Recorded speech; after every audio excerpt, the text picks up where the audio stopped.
What's up, guys? This is Benny Ricciardi with FTN Bets, bringing you our first look at Week 3 NFL betting lines, sponsored by Bets TV. So the first game we're going to talk about here is actually the Baltimore Ravens against the Detroit Lions. I wanted to start off by saying I skipped the Thursday game this week for a reason that I think a lot of you can understand right now. Carolina plays Houston on Thursday. Tyrod Taylor, the Houston quarterback, was hurt during the last game, and they're on a short week here. I actually don't even have a line for this game on DraftKings right now because I filmed this video Sunday night, so we're still waiting for news on the guys that got hurt here on Sunday. Tyrod Taylor being one of them in that Carolina-Houston game. We also have two other games where quarterbacks were injured and we don't have a spread on. One of them is Indiana and Tennessee with Carson Wentz going down and not finishing that game. And then the other one is Miami and Las Vegas with Tua Tagliabue also going down on Sunday. So right now there are three games that we don't have spreads for and we're not going to be covering here. So with that being said, let's get to the first game we are going to be covering, the Baltimore Ravens against the Detroit Lions. Like I said, I filmed this video on Sunday night, so Baltimore is actually playing in the background on my television right now against the Kansas City Chiefs. They're holding their own, although the Chiefs are winning right now in the third quarter. These numbers assume that the third and fourth quarter go without, like, I don't know, Lamar Jackson, for example, getting hurt. When I run my numbers on this game, assuming everything works out, for the rest of the night, I actually get Baltimore should be favored by about 10.5 points here. So I do think that these numbers are a little light here with the Ravens minus 7.5, basically on both sites here. Now, 7.5 is not a great number because we lose the hook. We're on the wrong side of that 7. And anybody who bet on that San Francisco game knows that the Lions do have a chance to come back late in some of these games. Now, we haven't seen the Lions play their second game yet either because they're the Monday night game against Green Bay. So these numbers can change. But like I said, right now, when I run my numbers, I get the Ravens favored by 10.5, meaning that we do have some value there. At 7.5 right now, even though they're a road team, this is an excellent teaser piece. This is one that I would tease down to minus 1.5 here. But I also don't think it's crazy to take the Ravens straight up at minus 7.5. I would much rather it be minus 7, but like I said, my number's 10.5. I don't really think this number is going to go to 7. I think it's a better chance it goes to 8 or 8.5, or like I said, even up to 10.5 where I'm at. But I would still bet on the Ravens on that side, and I do love this as a teaser piece there. So this would be my first bullish bet of the day. The next game we can talk about here, the Arizona Cardinals taking on the Jacksonville Jaguars. Arizona is 2-0. They beat Tennessee, and they beat Minnesota on a missed field goal by Minnesota at the end. Jacksonville is 0-2, having lost to Houston and then losing to Denver this last weekend right here. When I run my numbers on this game, though, I get Arizona should be favored by about 4.5 points. 7 seems to be a little bit too much here. So the question then becomes, would I be willing to bet on the Jaguars here, getting the full 7 points here? I haven't made my decision yet, but I will say this, the number is definitely there based on my number versus, the number that's being offered out there. I don't think Jacksonville's problem is actually on the offense, which a lot of people may disagree with there, but I think the offense is going to be okay. I'm not sure if their defense is going to be able to stop the Cardinals. So the question is, is taking the full 7, something you want to do? I don't want to take the full 7 with the Cardinals there, but I don't know if I'm willing to bet and get the full 7 on the Jaguars and think that that's the right side of this game. Like I said, the way my numbers look, Jaguars plus 7 is the way to bet it. But honestly, at this point, I'm steering clear. So the next game we can talk about, the Atlanta Falcons taking on the New York Giants. New York is 0-2, having lost to Denver and having lost to Washington on a stupid penalty at the end that wound up giving them a field goal loss in that game on Thursday night. Atlanta also 0-2, having lost to Philly in the opener and Tampa Bay, although they played much better against what I consider to be a better Tampa Bay team. They played much better against Tampa Bay than they did against Philly, but they're still 0-2 here, and now they're going on the road to New York for their third game. When I run my numbers on this game, I get Giants -2 in this game. I actually got about the Giants, when you put the two of these teams together, I actually think they're pretty even. Giants being favored for being at home. Giants also get a point because they are coming in here on extra rest because they had the Thursday night game last week. So like I said, my number is probably Giants -2. The number here is -3.5. You could actually, I was going to say it's +3 for the Falcons if you're looking at BetMGM at +100, or +3.5 is what you can get them on DraftKings at standard juice at -110. Again, this is another one of those games that my numbers are telling me that the Falcons are probably the side I want to be on. But like I said, I got like -2 for the Giants, so it's not a massive edge here. Personally, I'm just going to be staying on the side of this game. If I did have to put a bet in on it, though, like I said, Atlanta is where I think the number should be. And I'll take that 3.5 with the hook as well on that. Next game, we can talk about the Chicago Bears taking on the Cleveland Browns. Chicago lost their opener to the Rams. They won their second game against Cincinnati 20-17. Cleveland lost their opener to the Kansas City Chiefs and then won the other day against Houston 31-21. Tyrod Taylor got hurt in that game when they were actually winning, and then the Browns came back and wound up winning there at the end. Not really a whole lot of confidence that Cleveland is instilling in me here. When I look at my numbers kind of say the same thing. My number on this game is the Cleveland Browns -4.5. So that means that Chicago is on the other side of the 7, getting about 3 points of value as well here. I'm looking at the Chicago Bears as the way I want to play this game right now. On DraftKings, you got to lay -115 to get the 7.5. On BetMGM, you can get the 7.5 at standard 110 juice. That's the way I'm going to be playing this game right there. So my second bullish bet of the day is actually the Chicago Bears against the Cleveland Browns here. Remember, Cleveland did just lose Jarvis Landry in that game as well this week. So their receiving core is kind of banged up. They're a team that does like to run. I think this is going to be a low-scoring game, and I don't think that the Cleveland Browns cover the 7.5 number here. So bullish on the Chicago Bears. So the next game we can talk about here, the Washington Redskins taking on the Buffalo Bills. Washington lost to the Los Angeles Chargers in their first game. They beat the New York Giants on a last-second field goal after a very stupid penalty in their second game. Buffalo lost their opener to Pittsburgh, wound up beating Miami in their second game here. When I run my numbers on this game, I get Buffalo -6.5. So there's definitely a little bit of value on, basically both sides of this one. The question is, do we want to take this value? And I really don't think that I do, to be perfectly honest with you. You got a backup quarterback here in Washington and Taylor Heineke, who honestly didn't play bad against the New York Giants. And he was okay in the opener as well. He's been very efficient. He's been able to move the team up and down the field. Like I said, I don't think it's crazy if you look at the numbers and you see why Buffalo is only -6.5. Now, with that being said, like I said, just because the number tells me I should be on the Washington side doesn't mean that I have to go over there and play it. I think this is too many points. I think there's a chance that we're actually going to see this come down. But then again, I look down at the Bills at, Bills -8.5, -115. If anything, that says that number is likely to go up to 9. So I'm going to be steering clear of this one. Maybe I'll think about teasing up Washington to 15.5 or so. But overall, I don't want anything to do with this game. Like I said, my number is Bills -6.5. There is a little bit of value on Washington there. If you want to take the value with the backup quarterback and a team on the road, be my guest. It's not something I'm looking to do. So the next game we can talk about, the New Orleans Saints against the New England Patriots. The New Orleans Saints won their first game against Green Bay, lost their second game to Carolina. New England lost their first game to Miami, won their second game against the New York Jets. I don't think you really learn anything with New England beating the New York Jets there. They played Miami pretty tough, 17-16. Carolina looked pretty good beating up on the Saints, which leads me to believe that the Saints' first game against Green Bay might have been the one that was a little fluky there. When I run my numbers on this game, I get the Patriots should be favored by about 1.5 points. So this is actually a little bit too many points for me here. I actually like the Saints side of this game. I think I would be willing to take Saints +3. Now, if I'm going to take Saints +3, I'm going to take it on DraftKings because if you take it over on BetMGM, you got to pay a little bit extra juice at -115. So for me, I think the bet that I would be looking at here is Saints +3. Yeah, I'm a little bit bullish on it, but not enough to totally recommend this as a bet. It's not a massive edge that we see right there. Although I do like the idea of, getting a push on that +3 with the Saints, being that my number is 1.5 points lower.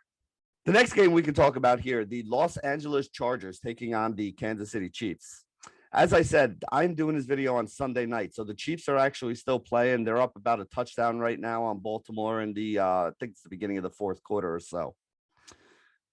As for the other side of this game with the LA Chargers, the Chargers had a win in their opening game against Washington. They lost their second game to Dallas. Both games were pretty close. They're not a team that's putting up a ton of points right now. They are a team that's been playing some pretty good defense, though. They're keeping their games a little bit low scoring here. Either way, we know that the Chiefs are the number one team in my power rankings. I do have the Chargers as a plus team as well, meaning that they're better than league average, but not good enough to beat the Kansas City Chiefs here. When I run my numbers on this game, I get Kansas City minus 10. Now, again, I know Kansas City wins a lot of games and doesn't cover a lot of games, and that is something that has been concerning last year and even so far to start this year. But we do have a full 3 points of value. And on DraftKings, you're even getting the 7 in there, which is why I would play this number, bullish on this number when you talk about the DraftKings number at 6.5. At 6.5, we now get the 7 on our side. And that's something that's a big deal to me. So I really like the Chiefs. Even though I have to lay 6.5 points here, I'm going to do that over on DraftKings. You look at the number on BetMGM, it's -7 plus 100, meaning that, you know, they even look at it as, man, this number could possibly move. If it does move, it's probably going to go down to the same 6.5 that we have it on DraftKings here. But for me, I'm not even going to look for the better payout with the plus 100. Give me the 6.5. I will lay 6.5 with the Chiefs, have the 7 on my side. My third bullish bet of the day, Kansas City Chiefs. Next game, we can talk about the Cincinnati Bengals taking on the Pittsburgh Steelers. Cincinnati beat Minnesota in the opener, lost to Chicago in their second game. Pittsburgh won against Buffalo in the opener, lost to the Las Vegas Raiders 26-17 in their most recent game. When I run my numbers on this game, I actually get the Steelers favored by 5.25 points. Now, this is kind of in that dead zone, that no man's land that we talk about here. 4.5 to 5.25. You're not really crossing any key numbers there. Not really anything that I see with a ton of value here. So when I look at this game, yes, I think the Steelers are a little bit underpriced for where they should be.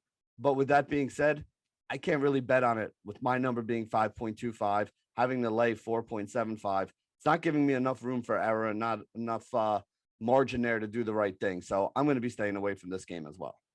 Next game, we can talk about my cellar-dwelling New York Jets going up against the Denver Broncos here. The Jets are absolute hot garbage. They lost to Carolina. They looked horrible for 3 quarters, had some, some late game stuff that actually made it look a little bit decent. They played New England and pretty much got blown out in that game. I think there were 4 interceptions or so. I forget. I know the first 2 passes that Zach Wilson threw both went to New England. I think he threw interceptions on his first 3 drives for the New York Jets. This offense is just not good. They can't run the ball. They can't throw the ball. They can't block anybody. And even on top of that, on the other side, the defense isn't all that good. They are pretty solid at slowing down the run. I'm not going to say stopping the run, but slowing down the run. But they're just absolutely atrocious through the air. So you can throw on this team pretty much at will here. When I make my number on this game, I make my number the Denver Broncos -9. So again, I think that this is a little bit too many points. Would I be willing to take the Jets plus 10.5 or even the Jets plus 11 on DraftKings? No, I would not be willing to bet on the Jets right here. So I do think the Broncos win this game. I do think the Broncos win this game easily. I think the Broncos could probably even cover that 10.5 or 11 number. But like I said, my number is a little bit smaller than that, so I'm not going to be willing to take it. Another one of these games that I'm passing on. I am bearish, I guess we could say, on the Broncos winning this game by 11 points. The next game up, one that I think everybody is going to be interested in watching here, the defending champion Tampa Bay Buccaneers taking on a team that a lot of people think have a chance to make it to a Super Bowl this year, and the Los Angeles Rams. The Bucs beat Dallas in their opener, beat Atlanta in their second game. The Rams beat Chicago in their opener, beat the Indianapolis Colts 27-24 in Indianapolis in their second game. When I run my numbers on this game, I get the Buccaneers should be favored by 1.5 points, which means I think we have the wrong team favored in this game. Now, I'm not going to be taking a plus 1.5 on the Bucs here.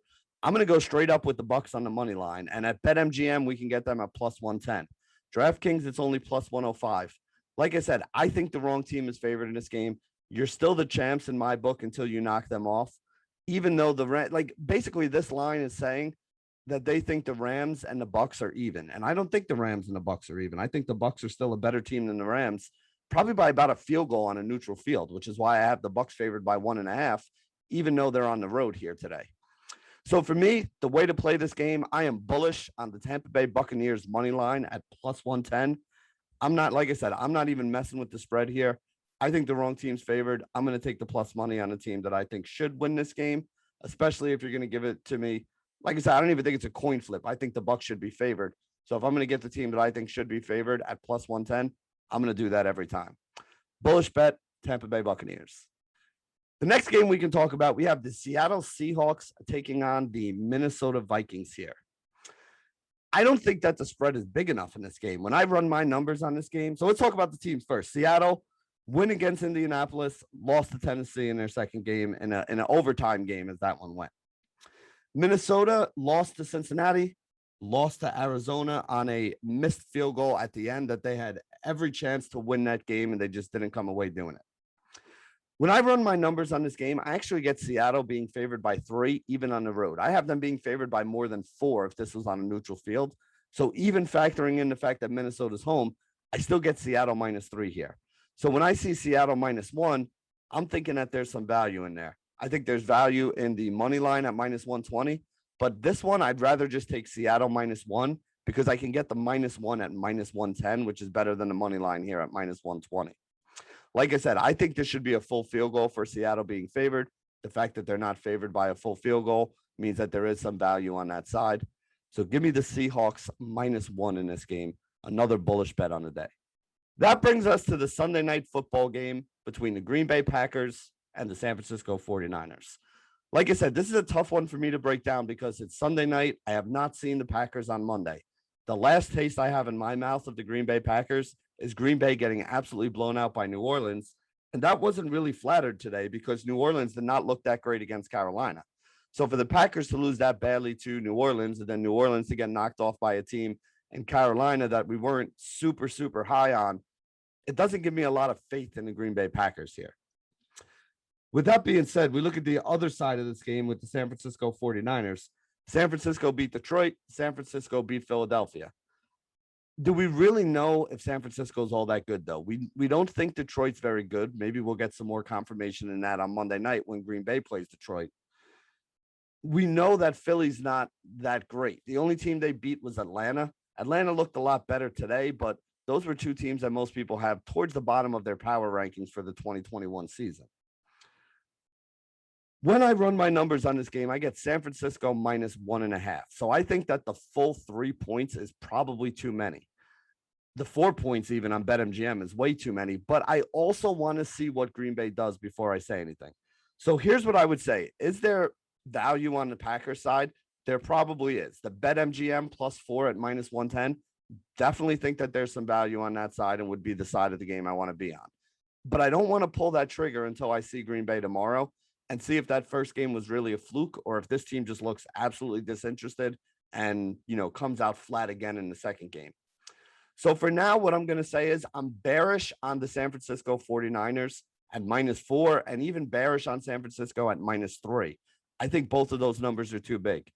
I'm not willing to put that bet on the Packers yet, but if you are a Packers fan or you do think that the Packers are going to bounce back, I would say to take this +4 now. Because if the Packers bounce back and blow Detroit off the field tomorrow night, you're not going to be able to get that +4 after the game. So if you are a big Packers fan and you do think they're going to bounce back and look really good, I would take the +4 at BetMGM now. As for me, I'm bearish on the 49ers, and I'm staying away from this one for now. And the final game that we're going to talk about here is the Monday Night Football game between the Philadelphia Eagles and the Dallas Cowboys, two NFC East opponents squaring off. Philly beat Atlanta in their first game, lost to San Francisco 17-11. Not a horrible loss. San Francisco is a very good team. Dallas lost to Tampa Bay in their first game, 29-31. Again, not a bad loss. Very good team. And then they came back and beat the LA Chargers 20-17 in their most recent game, which I think is a really good win there. When I run my numbers on this game, I get Dallas -3. So when we look at these numbers, you get the Cowboys -3.5, you get Cowboys -4. I don't think the number is that far off. I do think there is a little bit of value on the Eagles side, but again, we're talking a half a point to a full point. It's not enough to get me to want to place a bet on this team, on either one of these teams. So I'm not on the Cowboys here with that number being bigger than my -3, but I don't think it's enough of an edge for me to bet on the Eagles, even getting a +4 at even money on DraftKings right now. So for me, I'm going to be avoiding this game and not betting on it. And that wraps it up for our first look at the lines for week 3 NFL football here at FTN Bets, sponsored by Bets TV.